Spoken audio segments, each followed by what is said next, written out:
Pasca seleksi P3K ini Pak, kan ada beberapa honorer kita yang belum lulus Pak ya. Itu nanti apakah kebijakannya ada P3K paruh waktu atau bagaimana, atau dirumahkan dulu itu Pak? Ya, oke. Jadi terkait dengan penataan ASN, ini penataan ASN ya, konteksnya penataan ASN, sesuai juga dengan surat Mendagri beberapa waktu yang lalu bahwa penataan non ASN. Non ASN ini kan istilah kita di daerah kan honorer. Ya, honorer ini kan ada tiga kelompok sebenarnya. Yang pertama, honorer yang masuk dalam jabatan ASN yang sudah masuk database yang sudah dilakukan 2022 yang lalu. Itu semuanya masuk sudah database. Nah, yang sudah masuk database ini tentu mereka ini yang pertama yang dipersilakan untuk ikut tes seleksi P3K. Nah, P3K ini juga ada formasi. Formasi itu yang diusulkan daerah yang sesuai dengan kemampuan kita menggajinya nanti karena standarnya sudah gaji. Nah, yang belum sebenarnya istilahnya itu kalau yang P3K sekarang seleksi ini sebenarnya istilahnya kan bukan lulus tidak lulus, tapi belum masuk karena formasi terbatas. Ya. Belum masuk karena formasi terbatas.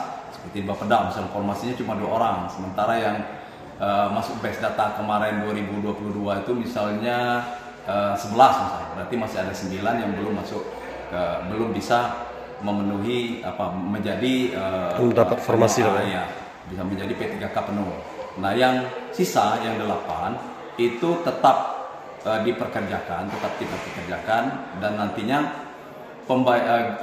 penggajiannya tetap seperti yang kita lakukan selama ini, sebesar honor yang bersangkutan, dan dia ditugaskan sebagai petugas P3K paruh kerja. Nah, paruh kerja ini mungkin kita menunggu petunjuk juga sampai saat ini. Mungkin nanti ada format khusus surat tugasnya atau SK-nya, karena selama ini kan SK Bupati gitu. Apakah nanti akan ada perubahan? Informasi dari pegawai itu ada perubahan. Mungkin nanti ada semacam surat tugas untuk yang mereka yang paruh kerja. Kalau yang itu kan sudah dia sudah SK ini SK P3K penuh kan sudah nih. Ya. Kemudian yang kedua ada lagi tenaga non ASN ini yang dari setelah pendataan dulu sampai saat ini yang boleh mengikuti tes P3K tahap kedua yang nanti akan dilakukan, pastinya belum bulan kapan, mungkin 2 atau 3 bulan lagi akan dilakukan.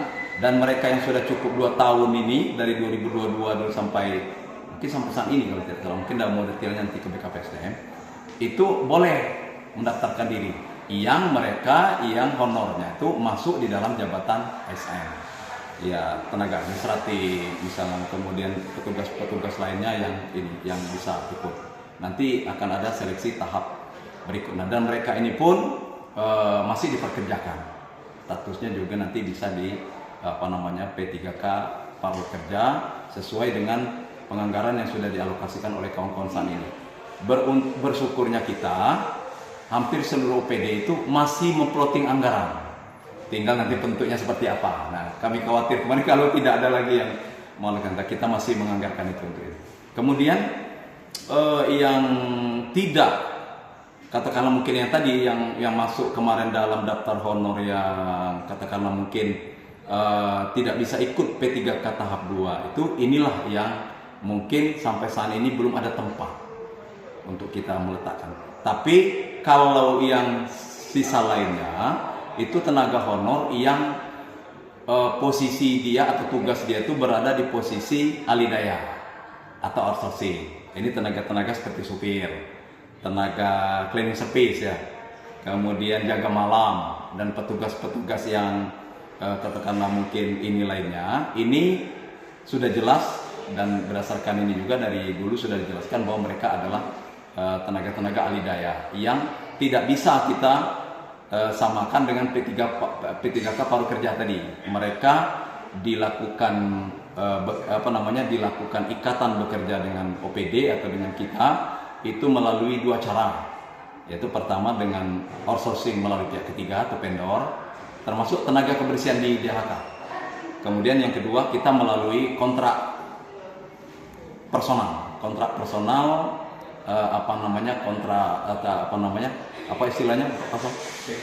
PKWT, ya, perjanjian kerja waktu tertentu. Waktu tertentu. Misalnya supir nih, Supir misalnya kita ada kontrak dengan yang bersangkutan supir, tapi status dia nih tenaga kontrak lepas, bukan tenaga honor dia. Jadi penggajian kontrak dan setiap tahun itu diperbarui. Inilah yang disebut dengan alidaya. Jadi memang agak banyak nih blok-bloknya agak banyak. Nah kalau yang ini anggaran pun hampir seluruh OPD masih menganggarkan, tinggal seberapa banyak nanti masing-masing OPD itu supirnya berapa orang, kalau di Setdani berapa orang, itu nanti yang kita sekarang ini sedang kita proses, sedang kita pelajari. Mungkin besok atau ini ada petugas kita yang juga konsultasi ke BPKP bagaimana terkait dengan kontrak ini, kemudian juga bagaimana terkait dengan kalau sudah bisa kita lakukan dengan vendor.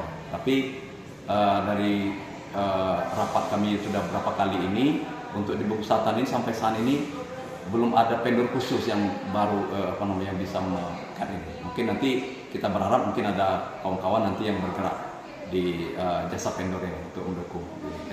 Tapi terakhir saya sampaikan bahwa tenaga honor kita ini ada juga yang sudah sekian puluh tahun yang lalu, 20 tahun yang lalu, itu mungkin berapa tahun yang lalu, ini tenaga yang otomatis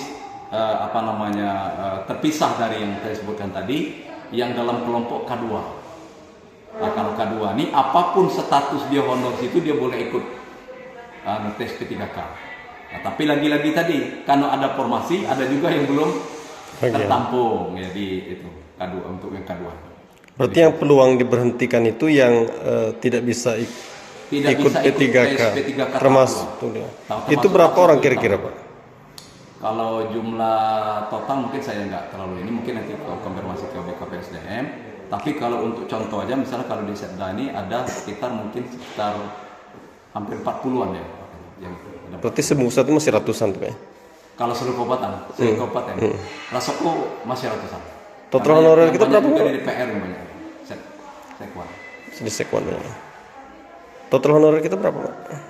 Total honorer 1.000. Kalau honorer, kalau database yang lama dulu, yang dulu sekitar 1.300-an.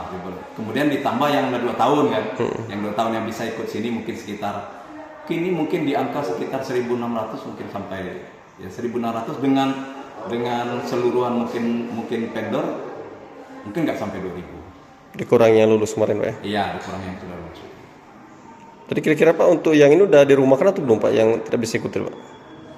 Pada intinya semuanya kita rumahkan dulu, kemudian baru penataan kita. Misalnya yang boleh bisa seperti tadi kan, misalnya yang tadi tes P3K tapi belum dapat kota, kembali kan semuanya kan sudah diserahkan dulu, itu dipanggil lagi. Jadi bertahap panggil, termasuk yang di kebersihan itu.